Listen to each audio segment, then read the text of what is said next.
On est peut-être sur l'un des grands prix les plus difficiles de l'année et je dois absolument vous en parler. Salut tout le monde, j'espère que vous allez bien, j'espère que vous êtes en forme. Très heureux de vous retrouver encore une fois pour une nouvelle preview, pour une nouvelle analyse pronostique. Comme d'habitude dans les previews, on parle tout d'abord du circuit et il y a énormément de choses à dire, puisque oui, je ne l'ai pas dit, mais c'est bien sûr la preview du Grand Prix du Japon 2025 qui se déroulera ce week-end. D'ailleurs, je perds pas de temps, je vous montre directement les horaires. J'ai tendance à chaque fois à oublier malheureusement de vous montrer les horaires, donc il va falloir encore une fois se lever tôt pour ceux qui sont en Europe. Donc attention encore une fois aux horaires. Ce week-end, on se rend donc sur un circuit mythique, on va bien sûr en parler. Puis ensuite, dans une seconde partie, eh bien, je vous donnerai un petit mot concernant certaines écuries. Et pour terminer, je vous donnerai mon pronostic. Donc voilà, vous avez le programme de la vidéo. N'oubliez pas de laisser votre plus gros like, un petit abonnement si ce n'est pas déjà fait, ça m'aide énormément. On vient tout juste de passer les 25 000 abonnés. On se dirige tout droit vers les 30 000. C'est juste exceptionnel. Je vous en remercie encore une fois. Et on est parti pour cette preview. Donc ce tracé de Suzuka, un tracé tout simplement mythique, un tracé historique, un tracé également qui est très difficile, je vous en parlais lors de l'intro. Je pense qu'on est sur l'un des circuits les plus difficiles à gérer, surtout qu'il y a eu quelques changements, que ce soit au niveau de certains virages. L'herbe a totalement été enlevée, des graviers ont été rajoutés, notamment dans le virage 9, un virage 9 qui sera très exigeant, l'erreur ne sera pas permise. Moi j'aime beaucoup ce genre de changement puisque là on n'aura pas 150 tours annulés en qualification. Là c'est très simple, tu mets une roue dans le gravier, ça y est, c'est mort pour toi. Donc l'erreur ne sera pas permise, ça va demander une certaine perfection de la part des pilotes, ça va demander une certaine agilité également de la part des pilotes, enfin que ce soit même de la part des pilotes et également de la part de la monoplace. Sur ce circuit, il faut une excellente tenue de route, une très bonne tenue de route, il faut comprendre le circuit, il faut comprendre la voiture très rapidement. Attention également à la traînée excessive qui peut poser problème à Suzuka. Je rappelle qu'il n'y a qu'une seule zone de DRS, donc voilà, si tu as une voiture qui est lente en ligne droite, pour dépasser et pour ne pas te faire dépasser, ça risque de devenir un réel problème, surtout que les zones de dépassement sont plutôt rares à Suzuka. Et dernière chose, et je pense l'aspect le plus primordial qu'il ne faudra surtout pas négliger, bien sûr, l'usure des pneus. Suzuka est un circuit qui use énormément les pneus sont stressés, les pneus ils passent véritablement par toutes les émotions, vraiment. Donc il faut savoir gérer les pneus. D'ailleurs en termes pneumatiques, les pneus utilisés seront les C1, les C2 et les C3, donc la gamme la plus dure que peut proposer Pirelli. Donc voilà, concernant ce tracé de Suzuka, un tracé qui est extrêmement exigeant. Encore une fois, attention aux changements, que ce soit au virage 9. Il y a également eu un resurfaçage de la piste de la dernière chicane jusqu'à la fin du premier secteur, donc ça devrait potentiellement, probablement, aider les pilotes pour avoir une certaine adhérence en plus, mais attention encore une fois à ne pas se faire surprendre. Et dernier aspect qu'il ne faut surtout pas négliger, c'est bien sûr l'aspect météo. Ça je vous tiendrai au courant, en commentaire épinglé, puisque j'ai remarqué qu'en fait les conditions ont tendance à changer. Il y a une semaine on nous avait dit qu'il allait probablement pleuvoir lors de la journée du dimanche. Là d'après les dernières informations, il ne devrait pas pleuvoir, donc je vous tiendrai au courant. Voilà, s'il y a des changements de météo, tout simplement, je vous le mettrai en commentaire épinglé. Donc voilà, les amis, concernant ce tracé de Suzuka. Donc on est parti pour faire un petit tour des écuries et commençons tout simplement par le leader du championnat constructeur. Je parle bien sûr de McLaren. Alors McLaren, on peut dire ce qu'on veut. C'est vrai que ce début de saison est un petit peu bizarre. On a vu le Grand Prix d'Australie. On a pu se dire forcément qu'il y avait un certain écart avec la concurrence, mais en Chine, on les a vus quand même un petit peu plus en difficulté, notamment vis-à-vis de la dégradation des pneus. Ça a été un facteur qui a par moments piégé certains pilotes McLaren tels que Lando Norris. Lando Norris qui ne s'en est tout simplement pas sorti en Chine, mais malgré cela, on va pas se mentir, McLaren reste devant. Il y a quand même un certain écart avec la concurrence, donc je les vois logiquement en tant que favoris à Suzuka. Ça ne me surprendrait pas du tout de revoir un doublé McLaren. En plus, les deux pilotes ont plutôt bien entamé leur saison, que ce soit Lando Norris vainqueur en Australie et Oscar Piastri vainqueur en Chine. Donc les deux pilotes ont l'air d'être sur quelque chose d'assez similaire au niveau de la performance. Bien sûr, il va falloir encore une fois continuer sur cette lancée lors des prochains Grands Prix. Et au niveau de la MCL 39, eh bien, on est quand même sur la meilleure voiture, la voiture à battre, l'objectif à atteindre pour les autres écuries. C'est une voiture qui est agréable à conduire, c'est une voiture également qui possède un appui naturel qui va largement, je l'imagine, aider les pilotes à Suzuka, là où à Suzuka, tu as besoin d'un certain appui et d'une certaine stabilité, notamment dans les virages rapides. La McLaren sort du lot, encore une fois, à ce niveau-là. Donc je les vois bien sûr favoris pour ce week-end. Maintenant, il y a eu encore une fois quelques changements, hein. Je vous en parlais déjà il y a 2 semaines, notamment vis-à-vis de l'aileron arrière. L'écart de fente entre le plan principal et l'aile mobile a été légèrement réduit, enfin pas légèrement, plutôt largement réduit. On parle quand même d'une réduction de 75%. L'écart de fente autorisé en Chine était de 0,5 mm. En Chine, ils avaient accordé 0,25 mm de tolérance, donc l'écart maximal était de 0,5. Là, pour le Grand Prix du Japon, l'écart sera de 0,25 mm. Je ne vous l'ai pas dit la semaine dernière, mais je pense tout de même que ce changement de réglementation a eu un certain impact sur la McLaren qui cherche à essayer d'enlever la traînée. Donc attention encore une fois à ne pas se faire surprendre sur un tracé du Japon où la traînée doit absolument être gérée de la meilleure des manières. On continue avec Mercedes qui est désormais à 21 points de McLaren. Alors Mercedes, je vais pas vous mentir, hein, mais pour ma part, lors des 2 premiers Grands Prix, c'est l'écurie qui m'a le plus surpris d'une certaine manière. Je m'attendais à voir Mercedes présent lors de ce début de saison, mais pas à ce point, pas au point d'aller chercher 2 podiums en 2 courses. D'ailleurs, George Russell, parlons-en hein, très brièvement, je fais une courte parenthèse, mais c'est vraiment le pilote de ce début de saison. Hein. George Russell, je trouve qu'on n'en parle pas assez, j'ai l'impression qu'il est énormément sous-estimé, mais il est véritablement sur le meilleur début de saison de sa carrière. Et j'ai pas peur de le dire, hein, il est sur le meilleur début de saison de sa carrière. Donc là, Mercedes se rend au Japon sur un circuit que l'écurie allemande connaît très bien, où l'écurie allemande a déjà gagné. Un circuit qui a été quand même assez compliqué, notamment l'année dernière, quand il y avait une certaine instabilité à l'arrière. Là, j'ai l'impression que cette W16 a une meilleure plateforme aérodynamique, on la sent beaucoup plus stable, on sent qu'elle a beaucoup plus de facilité à transférer la charge quand il le faut. Au niveau du poids, ça a l'air bien meilleur que l'année dernière. Je trouve vraiment que cette W16 a énormément évolué par rapport à l'année dernière. Au niveau des pilotes, George Russell, j'en ai déjà parlé, mais il prouve encore une fois que c'est le patron chez Mercedes aujourd'hui. Andrea Kimi Antonelli, éblouissant d'ailleurs depuis ce début de saison également. Très bonne performance du jeune pilote italien lors des 2 premiers Grands Prix, notamment en Australie. Je rappelle que c'est la première fois qu'il se rendra sur le circuit japonais, donc il va lui falloir probablement un léger temps d'adaptation, mais bon, je pense que avec le temps qu'il a dû passer au simulateur, ça devrait plutôt bien se passer pour lui. Donc oui, j'attends de voir la performance de Mercedes. J'ai vraiment envie de voir s'ils réussiront à rester dans le même niveau de performance. Je rappelle que ces Grands Prix, enfin du moins ces premiers Grands Prix lors de cette saison 2025 sont tout simplement cruciaux. Ils sont cruciaux dans le sens où ils vont te permettre par la suite de trouver les bons points de développement. Donc l'objectif de l'écurie allemande sera bien sûr de récolter encore une fois le plus d'informations possible et surtout de repartir avec un bon résultat comme ça a été le cas en Australie et en Chine. Donc on en a terminé concernant Mercedes, on s'attaque directement à Red Bull. Alors Red Bull, je pense que vous l'avez déjà vu, hein, mais il y a eu une énorme information qui est sortie pas plus tard que la semaine dernière. J'ai voulu vous en faire une vidéo, mais après je me suis dit que ce n'était pas forcément nécessaire puisque je vous en avais déjà parlé. Pour ceux qui s'en rappellent, je vous avais déjà donné mon avis concernant ces 2 pilotes. Je parle notamment de Liam Lawson et de Yuki Tsunoda, puisque oui, c'est désormais officiel. Hein. Liam Lawson ne fait plus partie de l'écurie principale. Il se retrouve désormais chez Racing Bulls. Et Yuki Tsunoda a pris sa place, voilà, après 2 Grands Prix seulement.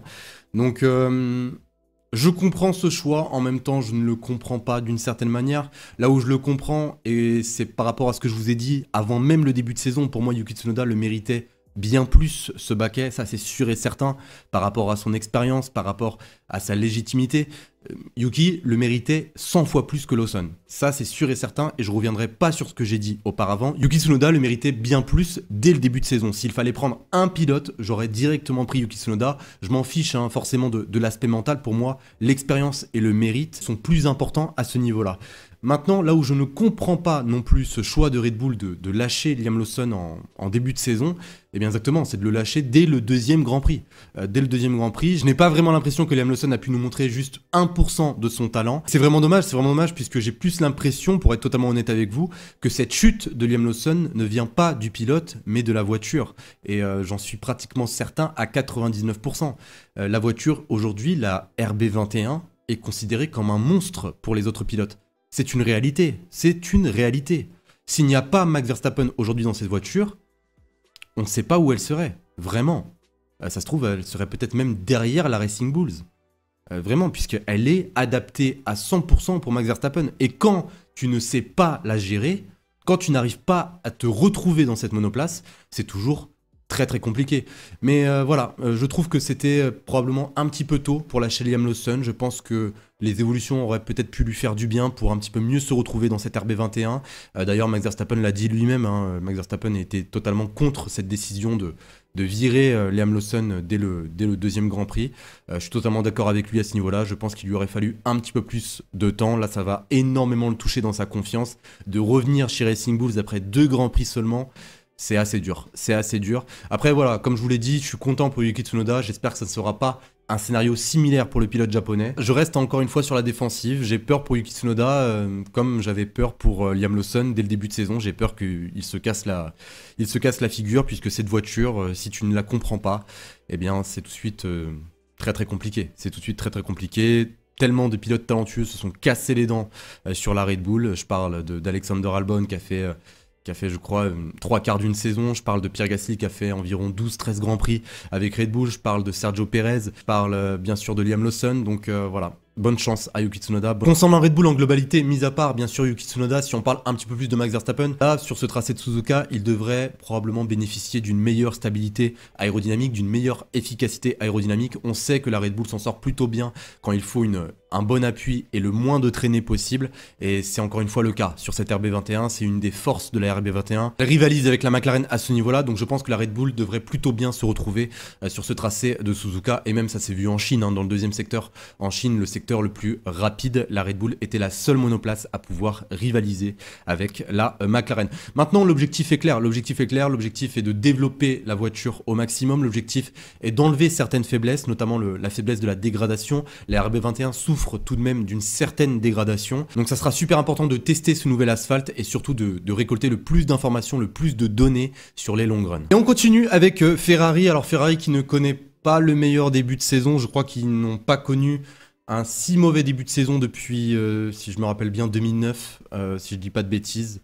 Vous me direz dans les commentaires, hein, mais ouais, c'est compliqué. Ouais, c'est compliqué pour Ferrari. Déjà qu'en Australie, c'était pas ouf. Là, en Chine, double disqualification, aucun point pris.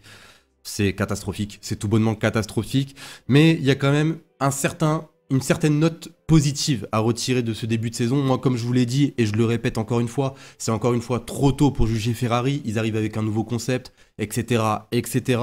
Donc, j'attends les premières évolutions. C'est seulement à partir des premières évolutions où là, je pourrais vous regarder et vous dire, ouais, Ferrari, ils sont revenus ou Ferrari a stagné. Là, c'est à partir des premières évolutions que je pourrais enfin vous donner un verdict, un avis, on va dire, global sur la situation de la Scuderia. Aujourd'hui, ils sont dans une situation où il y a encore une fois quelques problèmes. Des problèmes qu'on a pu apercevoir en Australie, en Chine, des problèmes qui sont extrêmement visibles, des problèmes même que Red Bull a pu connaître la saison dernière. Je parle notamment de l'interaction entre l'aérodynamique et la mécanique de la monoplace. Ferrari a énormément de mal à trouver exactement cet équilibre qui va leur permettre d'aller chercher le maximum de performance de la SF25. Leur permettre exactement de déployer tout le potentiel de la SF25. Et tant que Ferrari n'aura pas trouvé la solution à ce problème, je les vois encore une fois en difficulté. On a bien pu le voir en Chine, en course sprint, ils gagnent.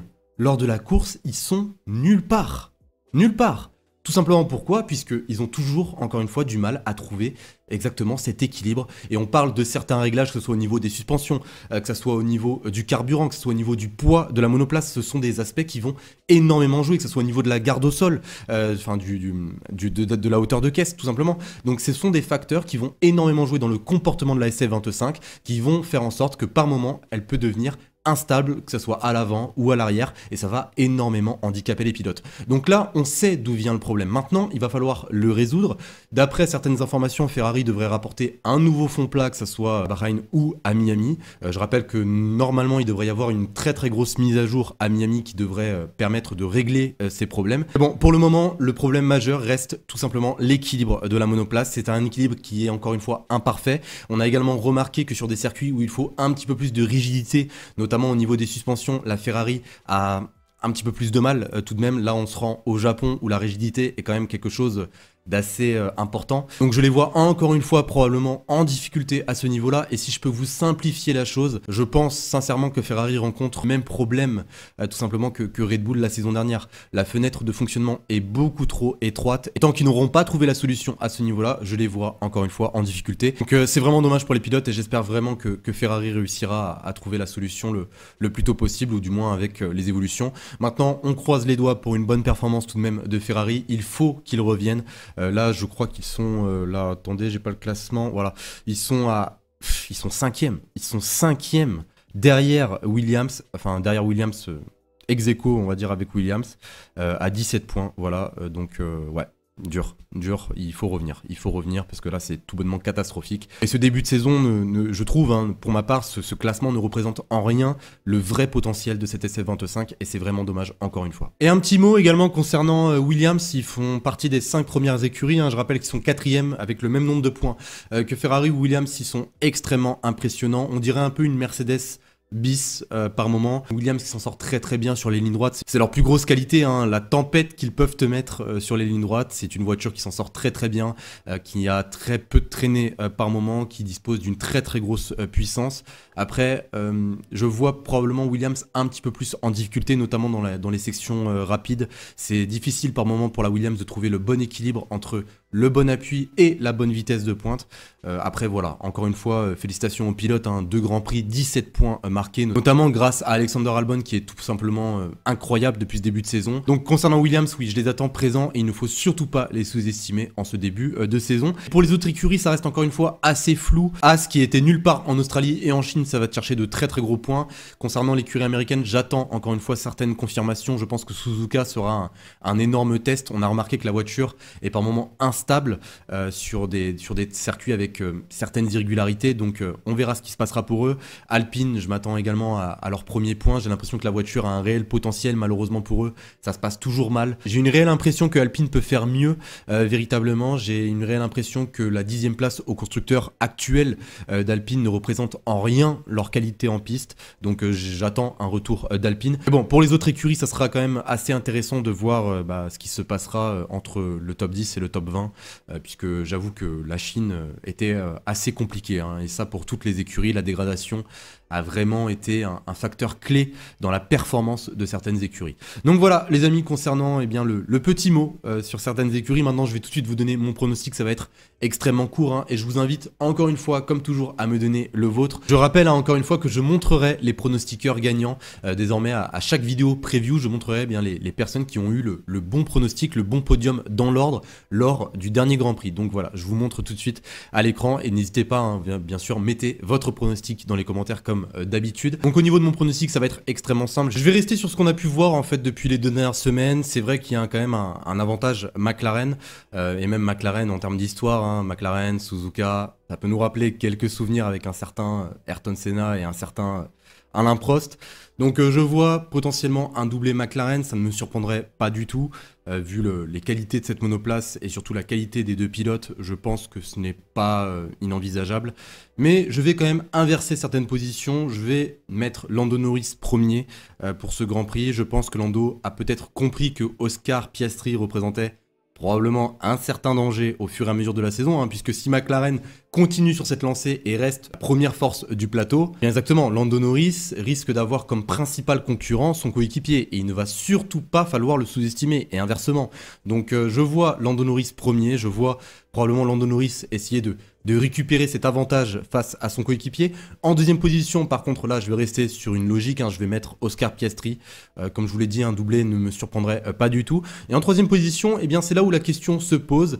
J'aurais tendance à vouloir mettre George Russell, compte tenu des 2 très gros Grands Prix qu'il nous a sortis depuis ce début de saison. Mais allez, je vais rester sur Max Verstappen. Max Verstappen, je pense que c'est une possibilité. Il est déjà monté sur le podium en Australie. Je pense qu'avec sa Red Bull et surtout les qualités que cette RB21 peut avoir, notamment dans l'efficacité aérodynamique, je pense que Max Verstappen peut créer...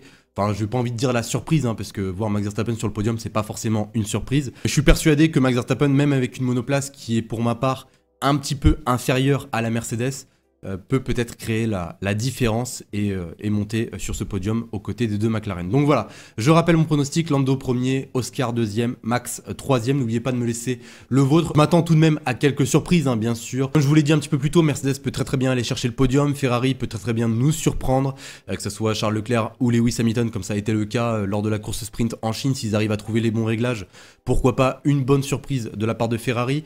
Donc tout peut se passer à Suzuka, mais en tout cas il y a quelque chose dont je suis sûr et certain, c'est que ce week-end risque d'être quand même assez difficile pour certaines écuries, donc il va falloir plutôt bien se préparer. Donc voilà les amis, concernant cette preview, j'espère vraiment qu'elle vous aura plu. Si c'est le cas, n'oubliez pas votre plus gros like, voilà, n'oubliez pas de me laisser un petit commentaire avec votre pronostic, me dire ce que vous avez pensé également de la vidéo. J'essaie de m'améliorer au fur et à mesure sur la chaîne, j'espère vraiment que c'est visible à ce niveau-là, j'espère vraiment que vous ressentez une certaine évolution pour ceux qui suivent la chaîne depuis un certain moment. Sur ce, eh bien, on en a terminé pour cette vidéo, je vous souhaite une excellente journée, une excellente soirée, et je vous dis à dimanche pour le débrief de ce Grand Prix du Japon 2025. Salut tout le monde.